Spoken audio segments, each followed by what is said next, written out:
स्वरूप मिश्रा जी बाराबंकी उत्तर प्रदेश से इस वक्त हमारे साथ जुड़े हुए हैं। नंद स्वरूप जी, स्वागत है आपका, पूछिए अपना सवाल। मैं नंद स्वरूप मिश्रा बाराबंकी उत्तर प्रदेश से। मैं जानना था, जो एलोवेरा की खेती की जाती है, जी, इसको जब हमारा तैयार हो जाता है तो बाजार का हमें पता नहीं होता, तो इसकी मार्केटिंग हम कहाँ पे, क्या रेट बिकता है, हमको कितना फायदा मिल सकता है? जी, डॉक्टर मूलचंद बताएं। देखिए, एलोवेरा के प्रोड्यूस को बेचने के लिए एक तो सरकार का एक पोर्टल है ई चरक नाम से, आप उस पर जाकर देख सकते हैं। इसके अलावा जो नेशनल मेडिसिनल प्लांट बोर्ड है उनको संपर्क कर सकते हैं, वो भी आपको इसकी मार्केटिंग में मदद कर सकते हैं। इसके अलावा जो हर्बल मेडिसिन बनाती हैं, जैसे डाबर है, झंडू है, पतंजलि है, वैद्यनाथ है, तो उनसे भी संपर्क किया जा सकता है। और मैं किसान भाइयों को ये सलाह देना चाहूँगा कि एलोवेरा की खेती करने से पहले जो दवाइयाँ बनाने वाली कंपनियाँ हैं उनके साथ एग्रीमेंट कर लें, ताकि वो उसको उगाने में भी मदद करेंगी, उनको अच्छी किस्म प्रदान करेंगी, और जैसे ही उनकी फसल तैयार हो जाएगी तो उसको खरीद भी लेंगे। जी जी बिल्कुल। तो नंद स्वरूप जी, उम्मीद है आपके सवाल का जवाब मिल गया होगा। तो इसी तरह से हमारे टोल फ्री नंबर के जरिए आप हमारे साथ जुड़ सकते हैं, जानकारी हासिल कर सकते हैं, या फिर hellokisan2015@gmail.com पर आप मेल भी भेज सकते हैं। तो कई मेल्स आने शुरू हो गए हैं। एक सवाल यहाँ पर आइए शामिल करते हैं। योगेश वर्मा जी ने सवाल पूछा है, जो कि रायपुर छत्तीसगढ़ से हैं। इनका सवाल है कि मोटे अनाज की खेती करने के लिए प्रशिक्षण और उत्पादन होने पर उसका विक्रय कहाँ करें, पूरी जानकारी कहाँ से प्राप्त करें? जी डॉक्टर ममता। मोटे अनाज का अगर आप उत्पादन करते हैं तो उसको उसी तरह से आप मार्केट में और मंडी में बेच सकते हैं जैसे हम अपने दूसरे अनाज बेचते हैं। उसमें तो बस फायदा किसानों को ये होने वाला है कि जो खर्चा है, जो लागत मूल्य है, वो कम आएगा। और इसीलिए सरकार इतने सारे प्रयत्न कर रही है कि जब लोग मोटे अनाज का ज्यादा से ज्यादा उपयोग करना शुरू करेंगे तो मोटे अनाज का अच्छा मुनाफा मिलेगा, अच्छी कीमत मिलेगी, और जो भी आपके आसपास मंडी हो उसमें आप आराम से इसको बेच सकते हैं। इसका प्रशिक्षण कहाँ से ले सकते हैं, ये भी जानना चाहते हैं डॉक्टर ममता। प्रशिक्षण कहाँ से लें? प्रशिक्षण, इसके उत्पादन के प्रशिक्षण की तो मैं नहीं समझती कि कोई खास आवश्यकता है। फिर भी जहां पर भी कृषि विज्ञान केंद्र हैं और कृषि विश्वविद्यालय हैं, वहां पर इनके उत्पादन से लेकर इनके विपणन तक की जानकारी दी जा रही है। तो आप अपने आसपास के कृषि विज्ञान केंद्र पर जाकर तुरंत संपर्क करें और वहां से विस्तृत जानकारी प्राप्त करें। बिल्कुल। आइए अब आगे बढ़ते हैं। यहाँ पर इस वक्त हमारे साथ एक कॉलर जुड़ गए हैं, उनका सवाल लेते हैं। अमित जी उत्तर प्रदेश से हमारे साथ फोन लाइन पर जुड़े हुए हैं। अमित जी, स्वागत है आपका, पूछिए अपना सवाल। नमस्कार मैम, अमित बात कर रहा हूँ, बहराइच उत्तर प्रदेश से। जी बताएं। मैम ये पूछना था मुझे जी, जो एलोवेरा की जो जैसे पौध जो मिलनी है या उसका कोई बीज होता है, तो ये प्रमाणित तौर पे कहाँ से मिलेगा? जी बहराइच के आसपास। अच्छा, विपणन की क्या, तो जैसे मानिए किसी के पास मतलब 10 बीघे या 20 बीघे उसने लगाया है, तो उसका विपणन जैसे बहराइच में तो हमको नहीं पता कि कहीं होता है, तो लखनऊ पे कहीं विपणन उसका कर सकते हैं, मार्केटिंग कर सकते हैं, या कहीं बाहर कोई ले सकता है? तो इससे थोड़ा सा जानकारी, या कहीं ट्रेनिंग कोई लेना चाहे तो कहाँ से ले सकता है? जी बिल्कुल, आइए जानते हैं। जी डॉक्टर अमित जी, लखनऊ में सीमैप नाम का एक संस्थान है CSIR का, उन्होंने एलोवेरा की कुछ किस्में भी विकसित की हैं और वहाँ से ट्रेनिंग भी प्राप्त कर सकते हैं, और वहाँ से आप सर्टिफाइड जो वैरायटी के शकर्स प्राप्त कर सकते हैं और अपनी एलोवेरा की खेती कर सकते हैं। जहाँ तक इसकी मार्केटिंग का सवाल है, जैसे मैंने बताया कि ई चरक नाम से सरकार का एक पोर्टल है जिस पर जाकर आपको इसके खरीदार मिल जाएंगे।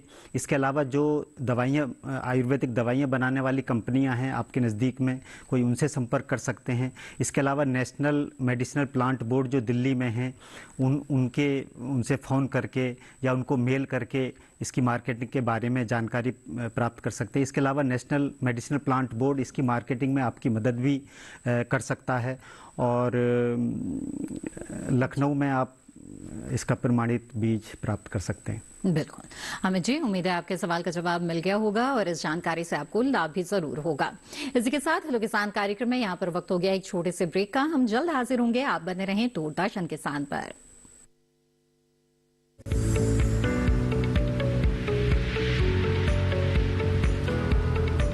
अरे भाई, सुना नहीं क्या? KCC ने किसानों का जिंदगी बदल दिया है। देश के छोटे किसान 1,60,000 रुपये तक का कर्ज बिना किसी गारंटी को ले पाएंगे। ब्याज खोरों से भी पीछा छुटा। मैं तो जैविक खेती का पूरा सामान मंगा लिया। केसीसी का भी कोई दबाव नहीं। ब्याज चुकाने के लिए पूरा 1 साल मिलता है। समय पर भुगतान करने पर केवल 4% के सालाना ब्याज पे लोन मिल गया मुझे। अपना आधार कार्ड, लेटेस्ट फोटो और जमीन के कागजात लेके अप्लाई करो बस। और नामांकन भरने के लिए जेब भी ढीली नहीं करनी पड़ी।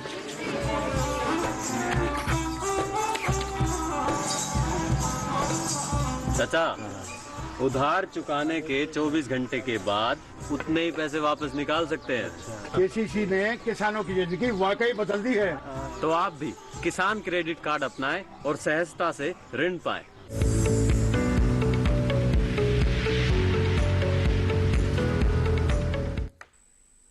ब्रेक के बाद आप सभी का फिर से स्वागत है। आप देख रहे हैं कार्यक्रम हेलो किसान। आज इस कार्यक्रम में हम एलोवेरा की खेती और मोटे अनाजों के खाद्य प्रसंस्करण के बारे में चर्चा कर रहे हैं। इन विषयों के बारे में अगर आप भी कुछ जानकारी हासिल करना चाहते हैं, आप हमारे टोल फ्री नंबर पर कॉल कर सकते हैं या फिर आप ईमेल भी भेज सकते हैं। हमारा ईमेल आईडी है hellokisan2015@gmail.com। इस वक्त हमारे साथ एक कॉलर जुड़े हुए हैं। आइए उनका सवाल यहाँ पर लेते हैं। आनंद प्रताप सिंह जी हमारे साथ गोंडा उत्तर प्रदेश से फोन लाइन पर जुड़ गए हैं। आनंद जी, स्वागत है आपका, पूछिए अपना सवाल। नमस्कार मैम जी, हमने जानना चाहते हैं कि एलोवेरा के संबंध में भारतीय कृषि प्रौद्योगिकी विज्ञान केंद्र द्वारा जो एलोवेरा की नई वैरायटियां अभी डेवलपमेंट की गई हैं, उनका क्या क्या नाम है और किस प्रकार की मिट्टी में उपयुक्त है, पीएच मान कितना होना चाहिए मिट्टी का, इसके बारे में थोड़ी जानकारी दे दीजिए। जी, तो बहुत ही अच्छा सवाल आपका है और मैं इसमें जोड़ दूं कि एक सवाल हमारे पास ईमेल के जरिए भी आया है विकास जी का सुल्तानपुर से। उनका भी सवाल ये है कि एलोवेरा की खेती के लिए कौन सी मिट्टी बेहतर रहती है और कितने दिन के अंतराल पर सिंचाई करें। जी, तो डॉक्टर मूलचंद बताएं हमें। आनंद प्रताप जी, जो दिल्ली में national bureau of plant genetic resources है, उन्होंने इसकी कुछ प्रजातियां, कुछ नमूने पहचान की है जो बहुत अच्छी पैदावार देते हैं। उनमें जेल भी काफ़ी मात्रा में होता है।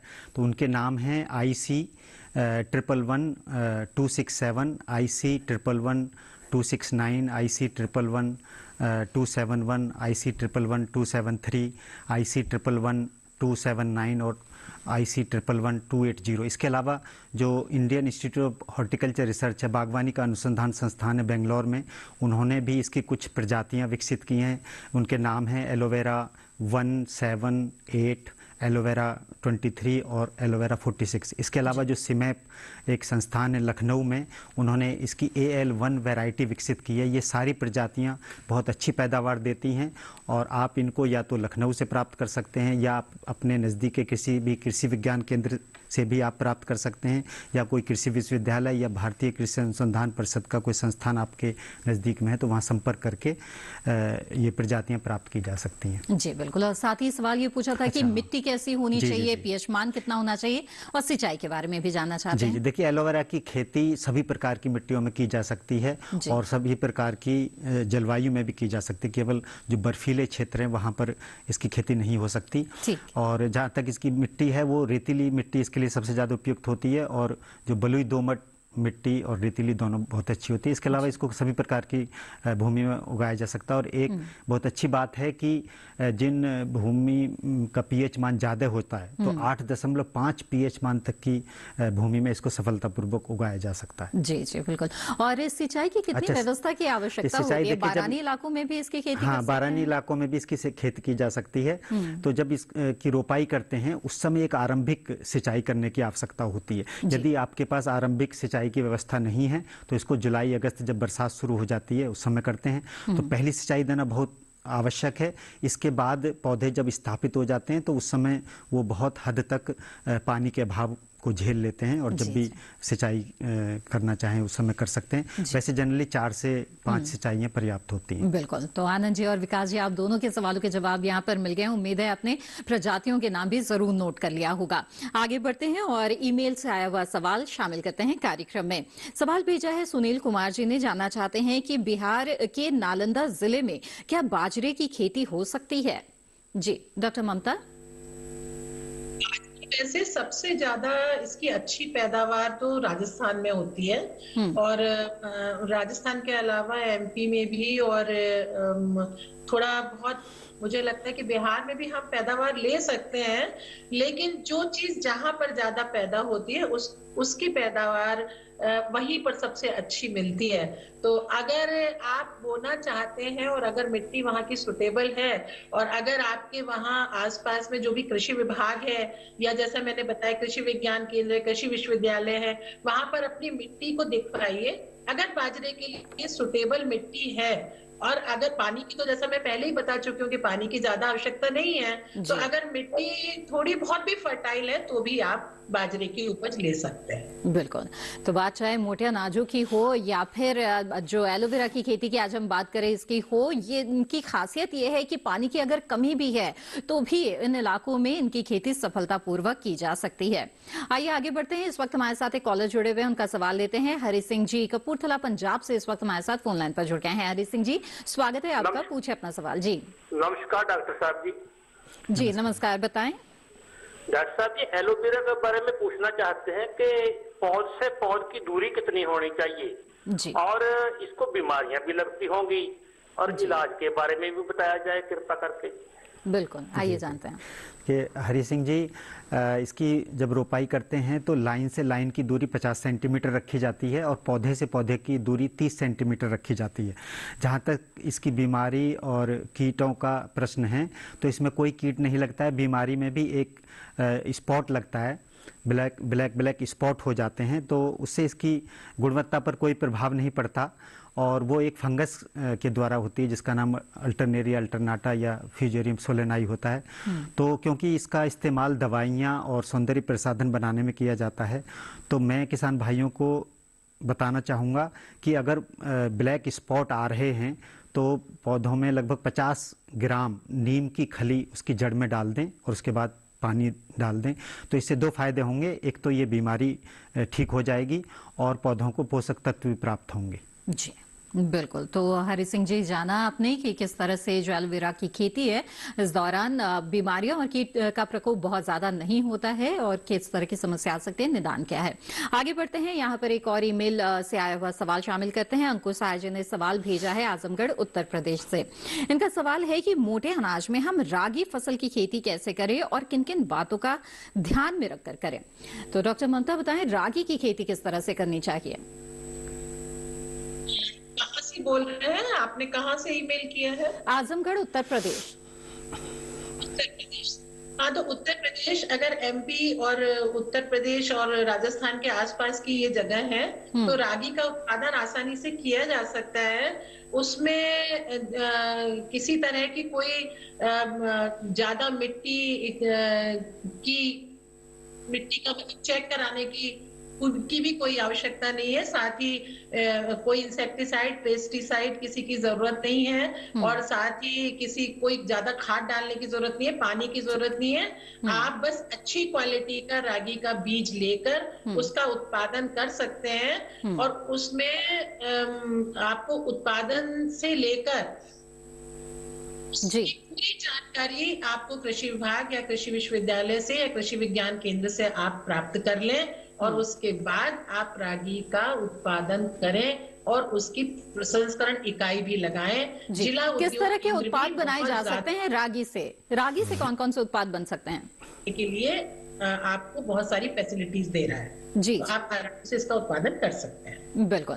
आइए यहाँ पर आगे बढ़ते हैं और एलोवेरा की खेती को बढ़ावा देने के लिए बताएं हमें डॉक्टर मूलचंद की किस तरह से सरकार की जो योजनाएं हैं वो चलाई जा रही है जिनका लाभ किसान ले सकते हैं। जी, देखिए, आत्मनिर्भर भारत योजना के तहत सरकार हर्बल पौधों की खेती को बढ़ावा देने के लिए लगभग 4000 करोड़ की योजना सरकार ने बनाई है और क्योंकि इसकी देश विदेशों में अत्यधिक मांग है तो लगभग 10 लाख हेक्टेयर भूमि पर हर्बल खेती करने की योजना है और जिससे हमारे किसान भाइयों को 5000 करोड़ रुपए की अतिरिक्त आय होगी। इसके अलावा 10 लाख मतलब गंगा के किनारे भी लगभग 800 हेक्टेयर भूमि पर हर्बल पौधों की खेती के लिए कॉरिडोर बनाया जाएगा, जिससे हमारे देश में जन औषधि को भी बढ़ावा मिलेगा। जी जी, आइए आगे बढ़ते हैं यहाँ पर। और बहुत सारे जो सवाल है वो सोशल मीडिया और ईमेल के जरिए भी हमारे पास पहुंच रहे हैं। मोटे अनाज के खाद्य प्रसंस्करण से जुड़े हुए कई सवाल आए हैं।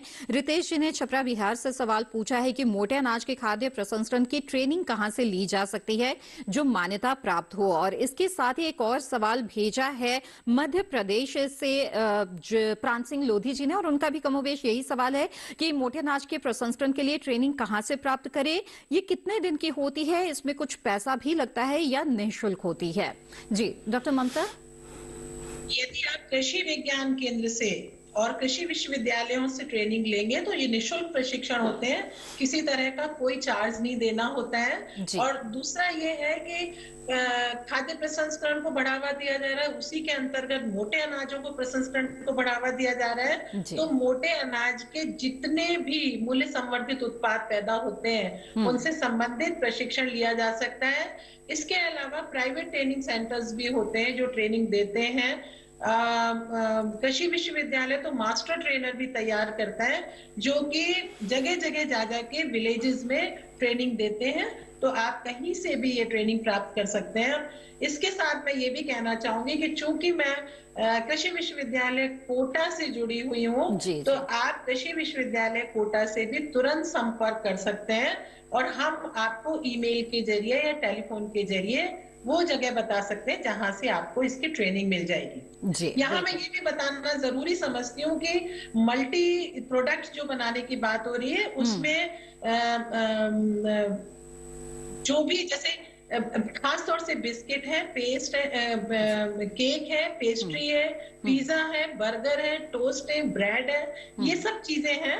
तो ये जैसे नॉर्मल अगर आपने गेहूं की बनानी सीखी है तो ये सब मोटे अनाज की भी बनाई जा सकती है। बिल्कुल बिल्कुल, थोड़ी बहुत जानकारी की जरूरत है जो मैं भी आपको टेलीफोनिकली भी दे सकती। बिल्कुल। तो रितेश जी और प्राण जी, आप दोनों ने जान लिया कि प्रशिक्षण कहां से प्राप्त कर सकते हैं जो मान्यता प्राप्त हो। प्राण सिंह लोधी जी ने एक और सवाल भेजा है, वो जानना चाहते हैं कि क्या मध्य प्रदेश में एलोवेरा की खेती की जा सकती है। तो डॉक्टर मूलचंद क्या सुझाव होगा? जी, मध्य प्रदेश में बिल्कुल एलोवेरा की खेती की जा सकती है। और जैसा मैंने बताया कि पूरे साल जब भी आपके पास एक आरंभिक सिंचाई की व्यवस्था हो, आप इसकी रोपाई कर सकते हैं और लगभग 4-5 महीने में ये पहली कटाई के लिए तैयार हो जाती है। तो इसकी खेती अवश्य करिए। और सरकार इसकी खेती करने पर 30% की सब्सिडी भी प्रदान करती है। तो जैसा हमारे माननीय प्रधानमंत्री का सपना है किसानों की आय दुगनी करने के लिए, तो एलोवेरा की खेती से वह सपना पूरा किया जा सकता है। बिल्कुल। आइए आगे बढ़ते हैं। यहाँ पर इंस्टाग्राम के जरिए एक सवाल हमारे पास पहुंचा है, उस सवाल को यहाँ पर शामिल करते हैं। सवाल भेजा है श्वेताब जी ने, जगह का नाम नहीं लिखा है, कृपया ये भी जरूर लिख दें। इनका सवाल है कि मिलेट प्रोसेसिंग मशीनरी के बारे में जानकारी मिलेगी क्या? मैन्युफैक्चरर हैं और वो जानना चाहते हैं, और मैन्युफैक्चरर के बारे में भी जानना चाहते हैं। जी डॉक्टर ममता। बहुत अच्छा प्रश्न किया है। जी, और जी, मुझे तो आज ऐसा लग रहा है कि मैं युवाओं की तरफ से और किसानों की तरफ से इस प्रोग्राम को ऑर्गेनाइज करने के लिए बहुत धन्यवाद देना चाहूंगी, क्योंकि दोनों ही विषय बहुत अच्छे हैं। एलोवेरा की खेती, एलोवेरा से संबंधित जानकारी और मोटे अनाज से संबंधित जानकारी हमारे युवाओं और किसानों के लिए बहुत लाभप्रद इसलिए है क्योंकि इससे संबंधित व्यवसाय शुरू किया जा सकता है, किसानों की आय दुगनी की जा सकती है, स्वास्थ्य को बेहतर बनाया जा सकता है और प्रत्येक भारतीय के स्वास्थ्य को बहुत अच्छा इसलिए बनाया जा सकता है कि दोनों ही पौष्टिकता से भरपूर चीजें हैं। इसलिए जैसा कि अभी आपने प्रश्न किया कि इसकी मशीनरी की जानकारी कहाँ से मिलेगी, तो जैसे गेहूं या अभी तक दूसरी चीजें ब्रेड और मफिन और केक और पेस्ट्री बनाने की जो मशीनें हैं वही मोटे अनाज की मशीनें हैं। मशीनों में कोई अंतर नहीं है, जैसे नॉर्मल बिस्किट बनते हैं वैसे ही मोटे अनाज के बिस्किट बनते हैं। सिर्फ हमको कंपोजिशन देखना है कि हमको कौन कौन सी चीजें किस किस तरह से मिलानी है। या सब मशीनें उपलब्ध है, सेम मशीनें हैं जैसी अब तक हम देखते आए। मोटे अनाज की कोई स्पेशल मशीन नहीं है। दूसरी बात मैं कहना चाहूंगी कि एक एक मोटे अनाज को लेके भी आप मूल्य संवर्धन कर सकते हैं, उत्पाद बना सकते हैं और सभी मोटे अनाजों को कंबाइंड करके भी एक एक उत्पाद बना सकते हैं। जी। जैसे मैं उदाहरण देना चाहूँ कि आप बिस्किट बना रहे हैं तो सारे मोटे अनाज को मिला के कोदो और रागी और सावा और बाजरा और ज्वार सब मिला के भी आप बड़े टेस्टी प्रोडक्ट बना सकते हैं। मशीन श्वेताब जी, उम्मीद है कि इस जानकारी का लाभ आपको जरूर होगा और आप भी इसके प्रसंस्करण से जुड़ सकते हैं। मोटे अनाज के प्रसंस्करण से आपको मुनाफा हो, लाभ हो, ऐसे हम कामना करते हैं। इसी के साथ हेलो किसान कार्यक्रम में वक्त हो गया है एक और छोटे से ब्रेक का। जल्द हाजिर होंगे, आप बने रहें दूरदर्शन किसान पर।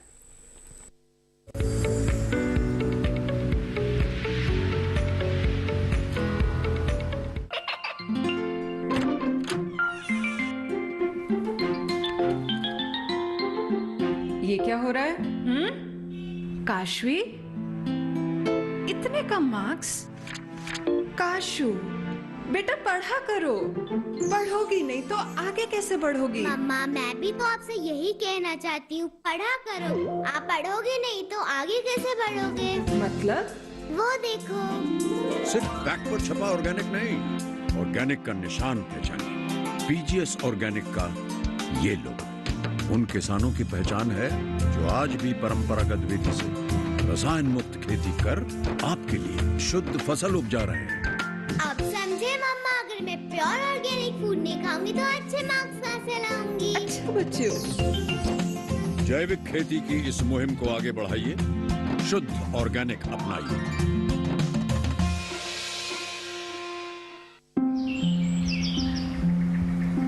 अरे अरे अरे क्या कर रहा है? इधर इधर इधर, हम बोल रहे हैं तेरे बीजू का। पुतला बोल रहा है? हाँ, पक्षियों से तो हम खेत को बचा लेते हैं, पर इन घातक रसायनों से कैसे बचाएं? मतलब? देख बेटा, तू जो ये अंधाधुंध रसायन मिलाता है ना, मिट्टी की सेहत बिगड़ने लगी है। और जब माटी ही कमजोर पड़ जाएगी तो उपज कैसे सेहतमंद होगी? हाँ? अरे पहले ऐसा नहीं था। पूछना अपने बड़े बुजुर्गों से, कैसे फसल लहलहाती थी, शुद्धता झलकती थी। हाँ, माटी भी तंदुरुस्त और लोग भी। पहली वाली बात कहाँ? पर अब तो सब यही डाले हैं। सब नहीं, आज भी लाखों जागरूक किसान परंपरागत विधि से फसल उगा रहे हैं। खर्चा कम और उपज की कीमत भी बेहतर पा रहे हैं। ठीक है भाई, मैं भी आज से जैविक खेती शुरू करूंगा। माटी से प्रेम की परंपरा है परंपरागत खेती।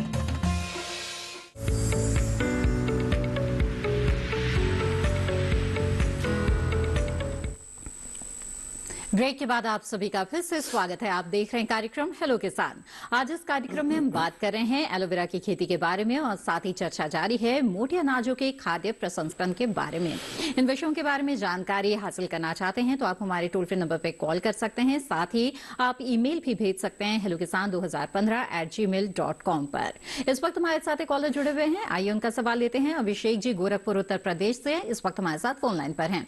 अभिषेक जी स्वागत है आपका, पूछिए अपना सवाल। हेलो अभिषेक जी, मेरी आवाज मिल रही है क्या आपको? अभिषेक जी आपसे गुजारिश होगी कि टीवी की आवाज बंद कर दीजिए, बातचीत में रुकावट आती है। जी टीवी की आवाज बंद कर दे कृपया। जी मैम, हेलो जी पूछिए अपना सवाल। अभिषेक जी कृपया टीवी की आवाज बंद कर दीजिए और अपना सवाल पूछिए। जी मैम, एलोवेरा की खेती किस प्रकार की जा सकती है? ठीक है, आइए जानते हैं, बताएं डॉक्टर मूलचंद। एलोवेरा की खेती करने के लिए उसको सभी प्रकार की भूमि और जलवायु में उगाया जा सकता है और जब भी आपके पास एक आरंभिक सिंचाई उपलब्ध हो, इसकी रोपाई की जा सकती है। और इसके लिए खेती की तैयारी करने के लिए एक हैरो से जुताई करते हैं, उसके बाद 2 कल्टीवेटर से जुताई करते हैं, क्रॉस जुताई। और उसके बाद आपके जो नज़दीकी कृषि विज्ञान केंद्र है या कोई कृषि विश्वविद्यालय है, वहाँ पर जो भी प्रजातियाँ उपलब्ध हैं आप वहाँ से प्रजातियाँ प्राप्त कर सकते हैं। इसके साथ साथ जब खेती की तैयारी करते हैं तो उसमें लगभग 20 से 25 टन गोबर की खाद डालनी चाहिए और 150 किलोग्राम NPK का मिक्सचर डालना चाहिए। इसके बाद 50 सेंटीमीटर लाइन से लाइन की दूरी और 30 सेंटीमीटर पौधे से पौधे की दूरी रखते हुए लगभग 15 से 20 सेंटीमीटर लंबे जो सकर्स होते हैं उनको 2/3 ज़मीन में दबा देते हैं और 1/3 हिस्सा ऊपर रखते हैं। इसके बाद उसमें आरंभिक सिंचाई कर देते हैं और जब पौधे स्थापित हो जाते हैं तो उस समय उसमें 25 किलोग्राम नाइट्रोजन देने की आवश्यकता होती है, क्योंकि जो पत्तियों की बढ़वार और उसमें ज़्यादा मतलब जैल की मात्रा बढ़े उसके लिए नाइट्रोजन बहुत ज़रूरी होता है। इसके अलावा जो 50 सेंटीमीटर लाइन से लाइन की दूरी होती है उसमें किसान भाई जैसे मेथी है, पालक है, धनिया है या जीरा है, सौंफ है या भिंडी भी उगा सकते हैं, जिससे उसमें खरपतवार कम होंगे। और 4 से 5 महीने के बाद फसल तैयार हो जाती है कटाई के लिए, तो पहली कटाई कर सकते हैं। इसमें कोई बीमारियां या कीड़े नहीं लगते हैं और कोई विशेष देखभाल की आवश्यकता नहीं होती। इसको कोई जंगली पशु भी नहीं खाते हैं, इसलिए कोई इसको सुरक्षा की जरूरत नहीं होती है। बिल्कुल। तो अभिषेक जी, जाना आपने विस्तार से कि एलोवेरा की खेती आप किस तरह से कर सकते हैं। आइए आगे बढ़ते हैं और एक सवाल भेजा है हमें प्रशांत कुमार जी ने हापुड़ उत्तर प्रदेश से, और इंस्टाग्राम और ईमेल के जरिए उन्होंने सवाल भेजा है और जानना चाहते हैं कि क्या मक्का भी मोटे अनाज की श्रेणी में आते हैं। डॉक्टर ममता, क्या मक्का को भी मोटे अनाज की श्रेणी में रखा जाता है?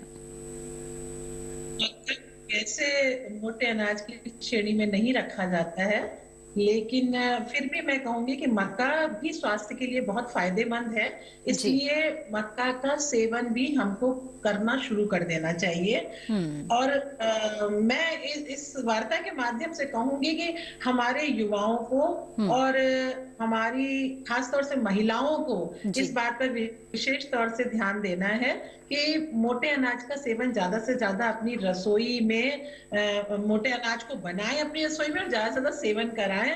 सभी को युवा जंक फूड की तरफ बहुत अग्रसर है, जबकि हमको अपना पुराने भारत को लाना है, क्योंकि हमारा पुराना भारत स्वस्थ भारत था।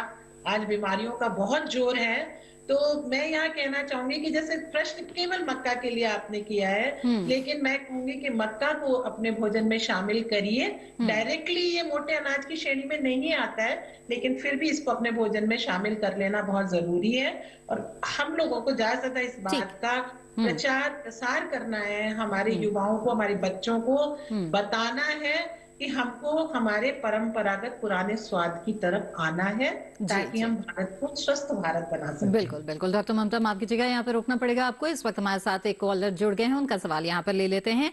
पवन जी झांसी उत्तर प्रदेश से इस वक्त हमारे साथ जुड़ गए हैं। पवन जी, स्वागत है आपका, पूछिए अपना सवाल। हेलो पवन जी, मेरी आवाज मिल रही है क्या आपको? जी, आप अपना सवाल पूछ सकते हैं। जी सर, मेरा एलोवेरा से संबंधित है सर। जी बताएं। मार्केटिंग कहाँ करें सर? ठीक है, मार्केटिंग कहाँ करे। और यहाँ पर एक सवाल और मैं शामिल कर लेती हूँ जो कि इसी से जुड़ा हुआ है, और सवाल पूछा है कि एलोवेरा को कहाँ बेचे, और इस तरह का जो मार्केट से जुड़ा हुआ सवाल है वो लगातार यहाँ हमारे पास पहुंच रहा है। तो बताएं डॉक्टर मूलचंद। देखिए, मार्केटिंग की हमारे देश में थोड़ी समस्या है किसानों के लिए, लेकिन फिर भी जैसे मैंने बताया कि एक ई चरक नाम से सरकार का पोर्टल है, आप उस पोर्टल पे जाके आपको बहुत सारे ग्राहक मिल जाएंगे, आप उनसे संपर्क कर सकते हैं, उनसे उसकी कीमत तय कर सकते हैं और उनको अपना उत्पाद बेच सकते हैं। इसके अलावा जब आप फसल लगाने जा रहे हैं उससे पहले जो दवाइयाँ बनाने वाली कंपनियां हैं, जैसे झंडू है, डाबर है, वैद्यनाथ है और पतंजलि है, उनसे संपर्क करके उनसे संपर्क करके उनके साथ करार कर सकते हैं, और वो आपकी तो जो कई बड़ी कंपनियां होती हैं उनसे संपर्क किया जा सकता है, ताकि जो इकट्ठे बल्क अमाउंट में काफी मात्रा में जो है आप उन्हें बेच सकते हैं। तो ब्रजेश जी और पवन जी, उम्मीद है आपके सवाल का जवाब मिल गया होगा और जाना आपने कि किस तरह से मार्केटिंग की जा सकती है एलोवेरा की।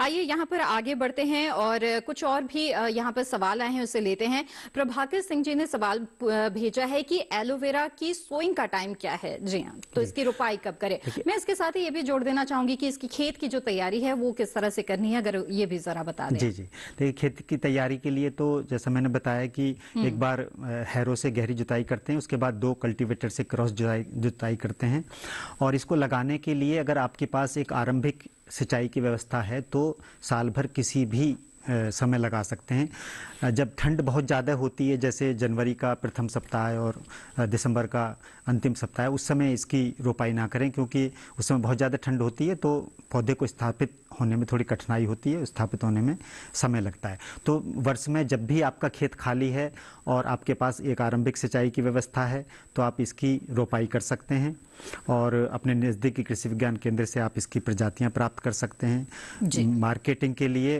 बेहतर होगा कि आप जो दवाई बनाने वाली कंपनी उनके साथ संपर्क करें, उनके साथ एग्रीमेंट करें उसको बेचने का और उसके बाद खेती करें। बिल्कुल। तो आइए अब यहाँ पर आगे बढ़ते हैं। इस वक्त हमारे साथ एक कॉलर जुड़ गए हैं, उनका सवाल यहाँ पर लेते हैं। घनश्याम जी देहरादून से इस वक्त हमारे साथ फोन लाइन पर हैं।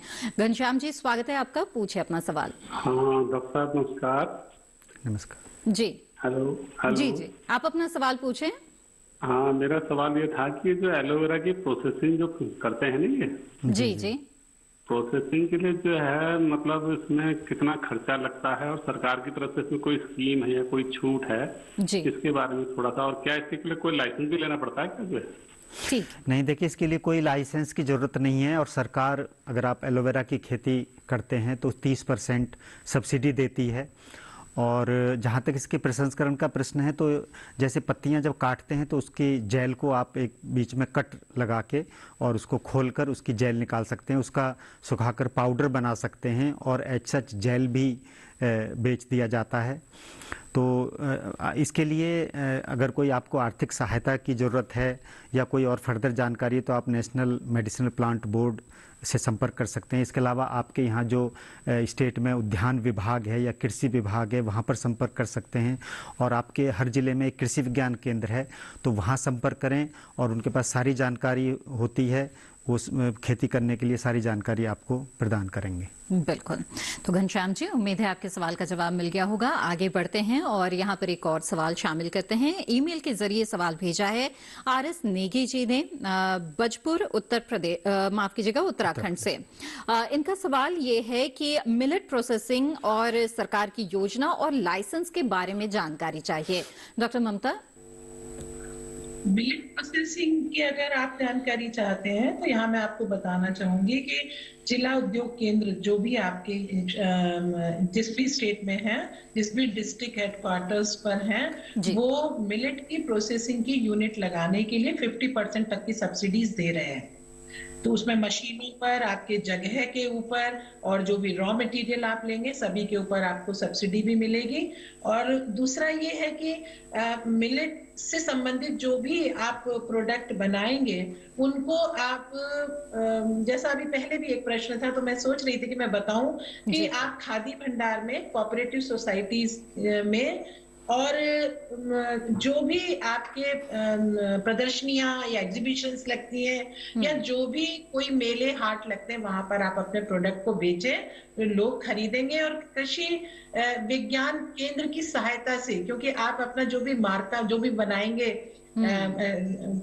लेबलिंग जो करेंगे उसके ऊपर आप उस पर लिखवाइए कि तकनीकी सहायता आपने कृषि विश्वविद्यालय या कृषि विज्ञान केंद्र से प्राप्त की है, तो लोग उसको खरीदेंगे। तो इस तरीके से आप प्रसंस्करण कर सकते हैं, मल्टी उत्पाद बना सकते हैं, उनको बेच सकते हैं। दूसरी बात जो बहुत महत्वपूर्ण है वो ये है कि FSSI नंबर आपको लेना पड़ेगा और बहुत आसानी से FSSI नंबर मिलता है। केवल 150 रुपए में साल भर के लिए FSSI नंबर आपको आसानी से मिल जाता है। अगर आप 5 साल के लिए लेना चाहेंगे तो कुछ 700 रुपीज में हमको FSSI नंबर मिल जाएगा। फूड सेफ्टी का ये नंबर होता है। आप FSSI नंबर के रजिस्ट्रेशन नंबर के बाद ही अपने खाने पीने के प्रोडक्ट को मार्केट में सेल कर सकते हैं। बिल्कुल। आइए अब आगे बढ़ते हैं। इस वक्त हमारे साथ एक कॉलर जुड़ गए हैं, उनका सवाल लेते हैं। मेरठ उत्तर प्रदेश से चरणपाल जी इस वक्त हमारे साथ फोन लाइन पर जुड़े हुए हैं। जी नमस्कार, स्वागत है आपका, पूछे अपना सवाल। हेलो चरणपाल जी, मेरी आवाज मिल रही है आपको? हाँ जी। जी अपना सवाल पूछ सकते हैं। जी मैं ये पूछना चाह रहा था, खाली खोर में रखते उसमें भी एलोवेरा की खेती हो सकती है क्या? जी किसमें? कहाँ एलोवेरा की खेती कर सकते हैं कि नहीं जानना चाहते हैं? उत्तर प्रदेश में। अच्छा, उत्तर प्रदेश में, ठीक है। देखिए चरणपाल जी, मेरठ में एलोवेरा की खेती बहुत अच्छी होगी क्योंकि ये जो गैंगेटिक प्लेन का एरिया है जी, तो यहाँ की मिट्टी सबसे ज़्यादा उपजाऊ होती है। तो आप मेरठ में प्लान करिए, एलोवेरा की खेती बहुत अच्छी होगी, बड़ी अच्छी पैदावार होगी और आपको बहुत अच्छा मुनाफा मिलेगा। जी बिल्कुल, तो आप सफलतापूर्वक अपने क्षेत्र में एलोवेरा की खेती कर सकते हैं। और इसी के साथ यहाँ पर हेलो किसान में रुकते हैं एक और छोटे से ब्रेक के लिए। जल्द हाजिर होंगे, आप बने रहें दूरदर्शन किसान पर।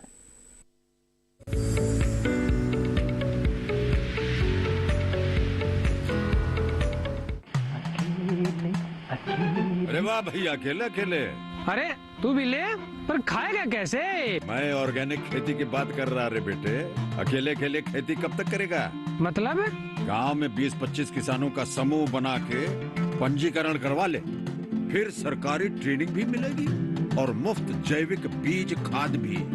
फिर बीजीएस ऑर्गेनिक की सरकारी मोहर के साथ तेरी उपज आकर्षक पैक में पहुंचेगी बड़े बाजार तक। अच्छा? हाँ। अरे भाई कहाँ चल दिया? सबको साथ लाने, आमदनी बढ़ाने। तो किसान भाई समझ गए ना? साथ मिलकर ऑर्गेनिक खेती कीजिए, अपनी परंपरा को आगे बढ़ाइए, ज्यादा मुनाफा कमाइए। माटी से प्रेम की परंपरा है परंपरागत खेती।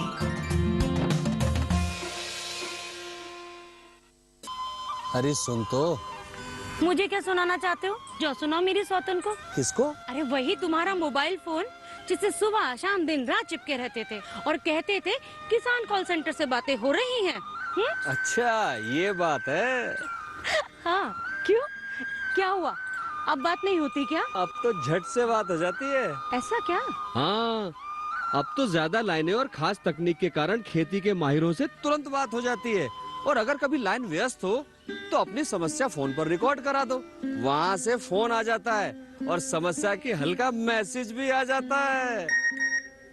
ये देखो आ गया। अरे वाह, इसका मतलब इंतजार की घड़ी अब खत्म। हाँ।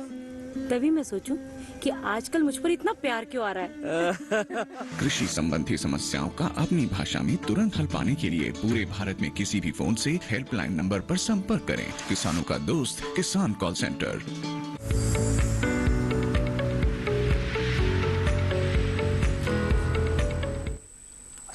ब्रेक के बाद आप सभी का फिर से स्वागत है। आप देख रहे हैं कार्यक्रम हेलो किसान। एलोवेरा की खेती और मोटे अनाजों के खाद्य प्रसंस्करण के बारे में अगर आप कुछ जानना चाहते हैं तो आप हमारे टोल फ्री नंबर पर कॉल कर सकते हैं या फिर आप हमें ईमेल के जरिए भी अपना सवाल भेज सकते हैं। हमारा ईमेल आईडी है hellokisan2015@gmail.com। आगे बढ़ते हैं। इस वक्त हमारे पास कई सवाल आ रहे हैं, उन सवालों को यहाँ पे शामिल करते हैं। एलोवेरा की खेती से जुड़ा हुआ एक सवाल है गोविंद मिश्र जी का, देवरिया उत्तर प्रदेश से।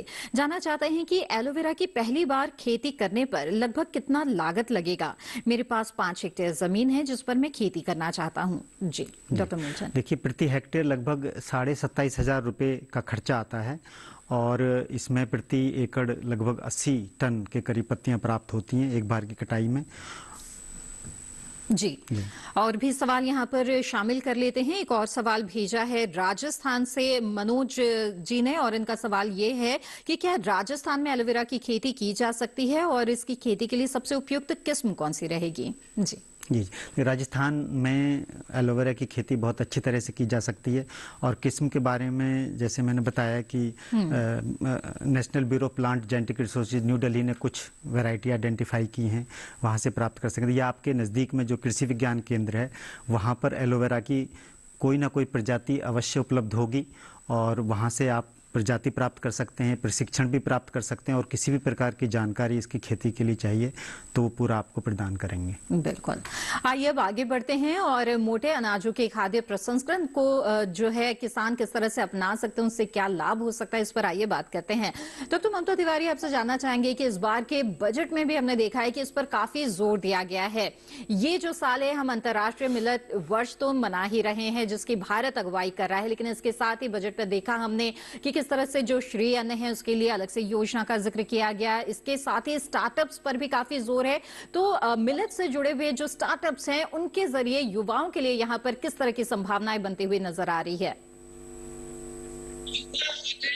कोई भी खाद्य, इस मोटे अनाज से संबंधित कोई भी खाद्य प्रसंस्करण इकाई लगाएंगे तो उस सरकार की तरफ से बहुत ज्यादा बेनिफिट भी मिलेगा और प्रोत्साहन भी मिलेगा। जैसा मैंने बताया कि सब्सिडी की तो योजना है ही, साथ ही जगह जगह मैं देख रही हूँ कि केंद्र सरकार भी और स्टेट की गवर्नमेंट भी हर जगह प्रयास में लगी हुई है कि स्टार्टअप्स अगर कोई इस पे शुरू करता है तो उनको बहुत ज्यादा मोटिवेट किया जा रहा है, उनके प्रोडक्ट का प्रचार प्रसार किया जा रहा है, क्योंकि इस वक्त भारत सरकार ये चाहती है कि ज्यादा से ज्यादा लोग मोटे अनाज को अपने भोजन में शामिल कर रहे हैं। मैं यहाँ पर ये भी बताना चाहूंगी कि क्यों मोटा अनाज बहुत ज्यादा आवश्यक हो गया और क्यों जब भारत ने संयुक्त राष्ट्र संघ की बैठक में मोटे अनाज को अंतर्राष्ट्रीय मिलेट वर्ष घोषित करने का प्रस्ताव रखा तो 72 देशों ने इमीडिएटली इसको सपोर्ट किया। और वो इसलिए किया है कि सभी को धीरे धीरे समझ में आने लगा है कि मोटे अनाज का अगर हम सेवन करेंगे तो बहुत सारी बीमारियों से हम स्वतः बच जाएंगे। और आप देखिए कि कैंसर, डायबिटीज, पीलिया और जैसे डायबिटीज की, मधुमेह की मैंने बात करी, इसके अलावा ब्लड प्रेशर, गठिया, आर्थराइटिस, इसके अलावा अस्थमा, ये इतनी बड़ी बड़ी बीमारियां हैं जो धीरे धीरे हमारे भारत में बहुत तेजी से प्रचार प्रसार हो रहा है इनका, और बहुत तेजी से आम जनता इनकी गिरफ्त में आ रही है। अगर हम मोटे अनाज को अपने भोजन में शामिल कर लेंगे तो हम सभी भारतीय, हम सभी लोग स्वस्थ बनेंगे, बिना दवाइयों के, बिना ज्यादा मेहनत के, रोज के भोजन से ही हम अपने स्वास्थ्य को बहुत अच्छा कर लेंगे। इसलिए सरकार चाहती है कि युवा ज्यादा से ज्यादा इसके स्टार्टअप शुरू करें, महिलाएं ज्यादा से ज्यादा घर में मोटे अनाज से संबंधित व्यंजन बनाएं और हमारे युवा इससे संबंधित व्यवसाय से जुड़े, इसके मल्टी प्रोडक्ट मार्केट में उतारे। सरकार की तरफ से बहुत सारी योजनाएं भी हैं और बहुत सारे इंसेंटिव्स है, मोटिवेशन है। लोगों को अगर शुरू करेंगे तो बहुत लाभ मिलेगा। बिल्कुल। डॉक्टर ममता तिवारी, आपका बहुत बहुत शुक्रिया। आप लगातार हमारे साथ जुड़ी रही और मोटे अनाज को लेकर बहुत ही अच्छी जानकारियां हमें दी। हमें उम्मीद है कि हमारे जो युवा है जो इस कार्यक्रम को देख रहे हैं उन्हें काफी लाभ होगा इससे। आइए अब आगे बढ़ते हैं और कुछ सवाल है जिन्हें जल्दी से शामिल कर लेते हैं। एलोवेरा से जुड़ा हुआ सवाल है कन्हैया मंडलोई जी का, और वो जानना चाहते हैं कि क्या मध्य प्रदेश की चिकनी रेतीली मिट्टी में एलोवेरा का उत्पादन किया जा सकता है या नहीं, और बुआई का सही समय कौन सा रहेगा? जी बिल्कुल, चिकनी और रेतीली दोनों प्रकार की मिट्टी में इसको उगाया जा सकता है जी। और जब भी आपके पास एक सिंचाई की उपलब्धता हो तो इसको लगाइए। जब भी आपका खेत खाली है पूरे वर्ष, केवल जब सर्दी का मौसम, सर्दी ज्यादा हो तो ना लगाएं। जी। और डॉक्टर मूलचंद सिंह, आपने बहुत ही अच्छी जानकारी हमें दी है और बताया है कि किस तरह से एलोवेरा की खेती की जा सकती है और बहुत अच्छा लाभ इससे कमाया जा सकता है। आपका बहुत बहुत शुक्रिया हमारे साथ जुड़ने के लिए। तो समय की कमी है और बहुत सारे मेल लगातार हमारे पास पहुंच रहे हैं जिन्हें हम शामिल नहीं कर पाए हैं, उनका भी जवाब आपको जरूर मिल जाएगा।